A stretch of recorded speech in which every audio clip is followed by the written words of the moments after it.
Shabbat Shalom. This week's reading is Teruma. The parasha Teruma talks about the contribution that is to be made by all the children of Israel there in this, what is today Saudi Arabia, in the desert, and into the making of the Mishkan. The Mishkan is the holy place, the tabernacle, where the Jewish people, they weren't Jewish people yet, they were the Israelites, would be making sacrifices to God as they traveled.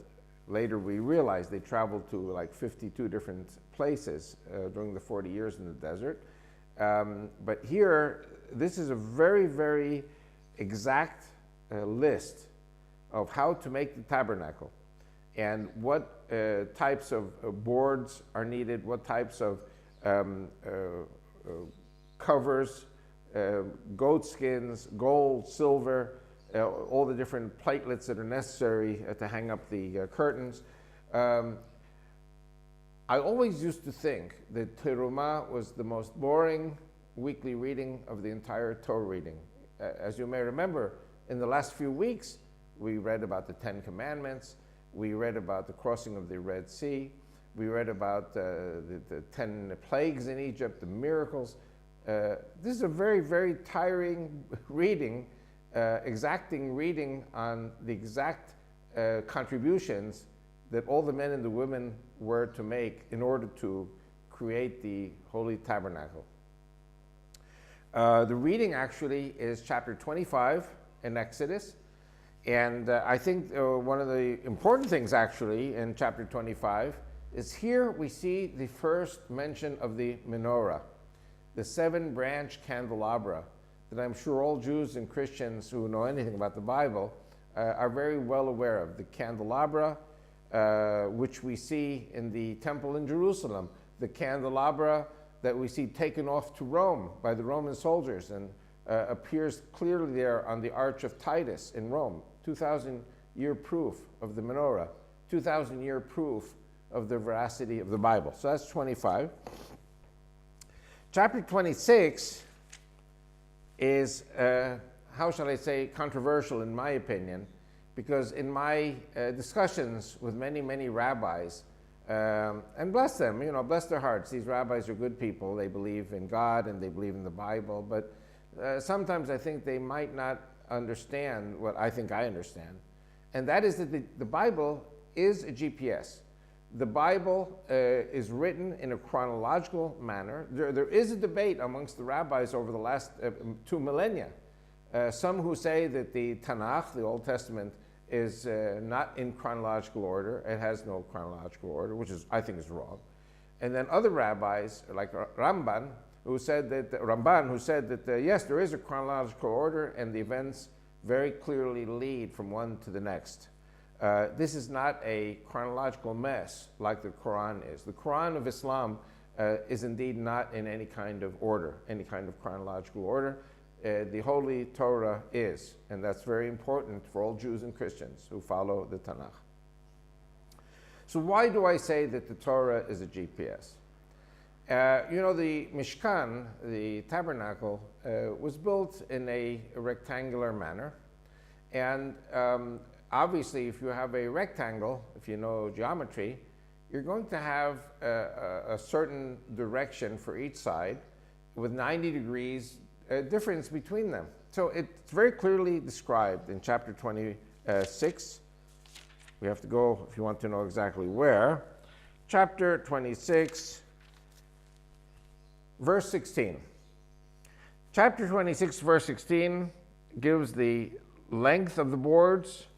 It gives the direction of the boards, and it says very clearly in verse 18 that some of these boards are going to face southward, and southward in Hebrew is Negba, which is also the Negev, but here it says Negba Teimana.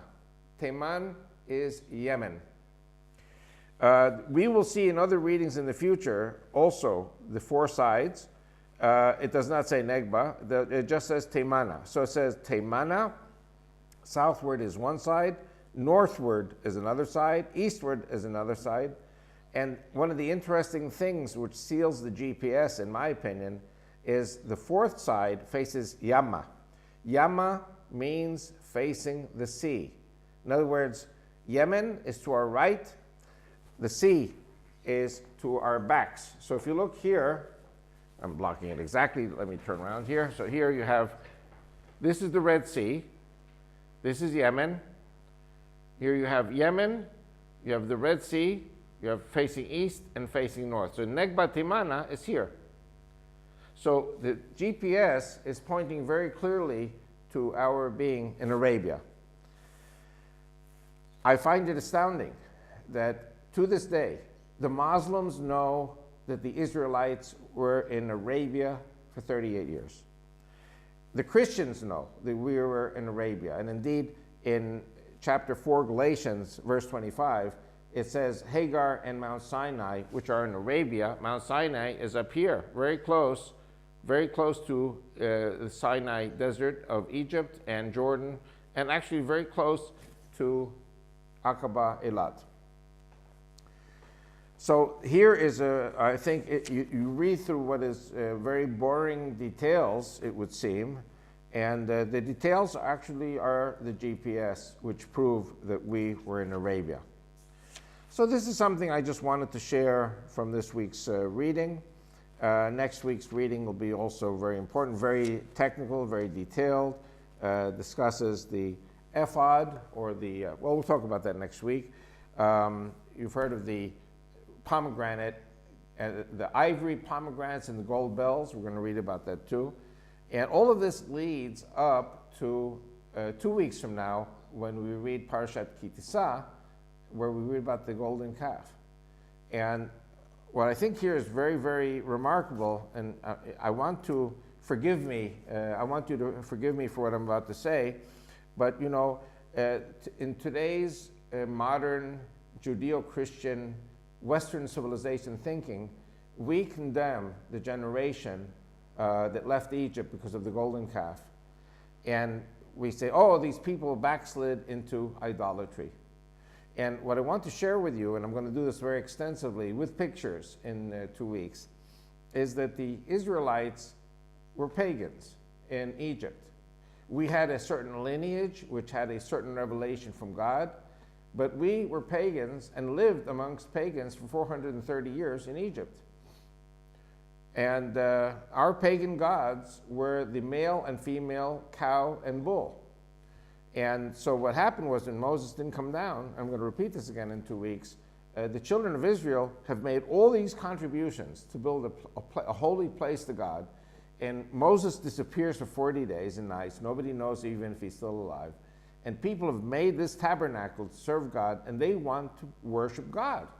And who were their gods? Their gods were the cow and the bull. So we're going to talk about this in 2 weeks, but this week is actually the preparations for the building, the construction of the tabernacle.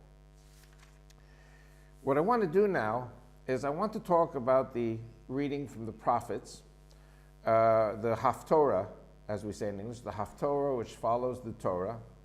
And for those of you, again, who are Christians, you know that Jesus attended the synagogue and he read from the Torah, and he read from the Haftorah, which is the prophets, same exact liturgy as we did 2,000 years ago.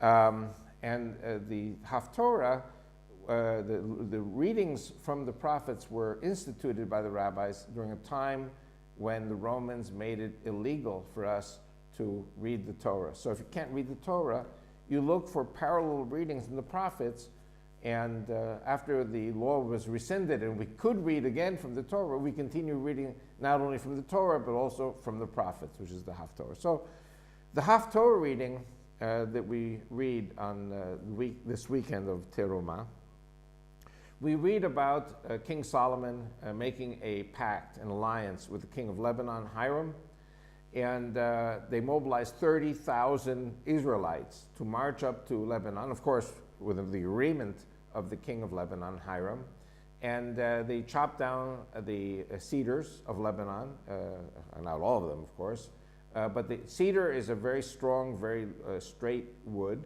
and it was with these cedar boards that we built the tabernacle of King Solomon's temple. In other words, the Torah reading is not the temple in Jerusalem. The Torah reading is about a temporary sanctuary, a temporary tabernacle that would be armed, it would be put together, and it would be taken apart every time the Israelites moved from location to location. And of course, King Solomon built the first temple.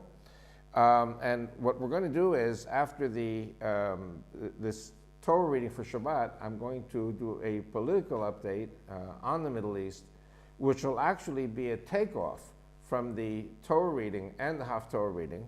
And what I wanted to conclude with is that it says very, very clearly, just as the Torah reading is a GPS of where we were in Arabia, between Lebanon and Yemen, which is Saudi Arabia, the Haftorah reading is a time GPS.